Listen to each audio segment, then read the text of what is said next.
Salut à tous, bienvenue dans cette nouvelle vidéo. Aujourd'hui je vais faire un test d'Android Lollipop qui est la toute dernière version d'Android que je viens de recevoir sur ma Nexus 7 de 2013.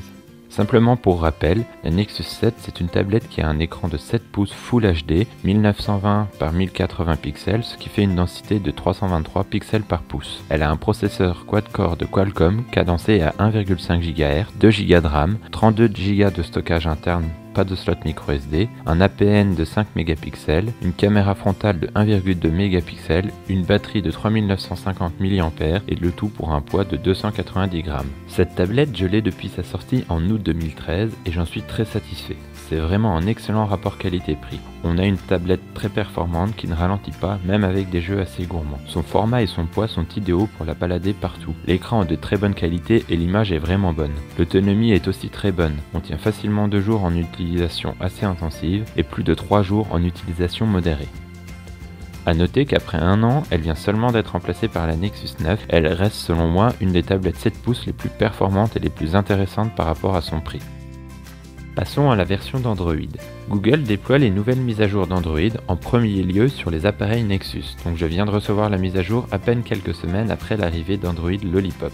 On a donc de l'Android 5.0.1, aussi appelé Lollipop, et je vais maintenant vous présenter mon top 5 des nouveautés qu'apporte cette mise à jour. En 5e position, le multi-compte. C'est une nouveauté qui était attendue. Maintenant on peut créer un compte invité et donc on peut prêter nos terminaux Android en gardant nos données personnelles à l'abri. On peut également mettre plusieurs comptes qui vont cohabiter sur un seul appareil.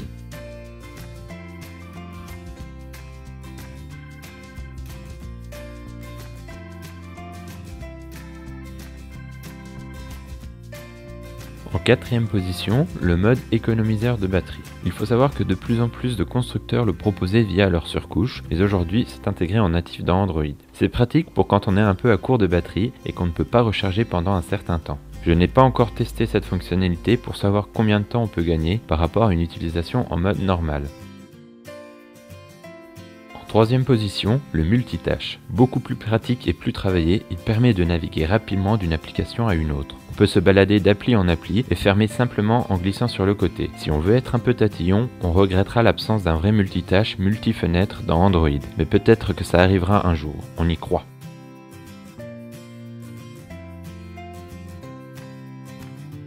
En 2e position, le Material Design. C'est vraiment là que la nouveauté se trouve réellement. On a un tout nouveau design de l'interface qui donne l'impression d'avoir un nouvel OS. C'est simplifié et coloré. Alors c'est un peu on aime ou on n'aime pas, mais moi personnellement j'aime vraiment beaucoup. C'est purement esthétique clairement, mais de voir que chaque changement de fenêtre correspond à une animation, ça donne un effet vraiment top. Le principe étant que rien ne vient de nulle part. Quand on ouvre une appli, elle s'ouvre depuis quelque part et les animations sont vraiment travaillées dans le détail. J'aime le côté simpliste et épuré.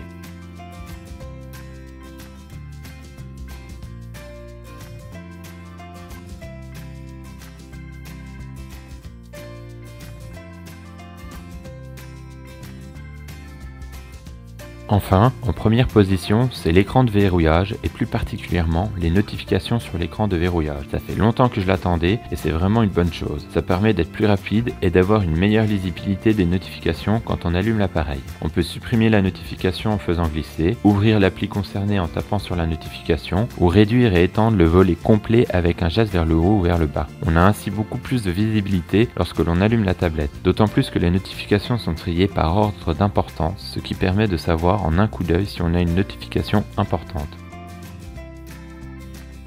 Alors Lollipop au quotidien, qu'est-ce que ça change? Au final, à part l'esthétique, on s'y retrouve très vite et nos réflexes et habitudes reviennent rapidement. Mais ça reste un changement notable et appréciable. Je pense qu'il était temps pour Google de proposer ce changement de look. Je suis assez fan du flat design et ça a commencé à se faire attendre sur Android. Ce sont plusieurs petites améliorations qui au final améliorent l'ensemble de l'expérience utilisateur. Avant Lollipop, j'avais une excellente tablette qui me convenait parfaitement et maintenant j'ai une tablette qui a pris un sérieux coup de jeune et qui n'a rien à envier aux modèles les plus récents.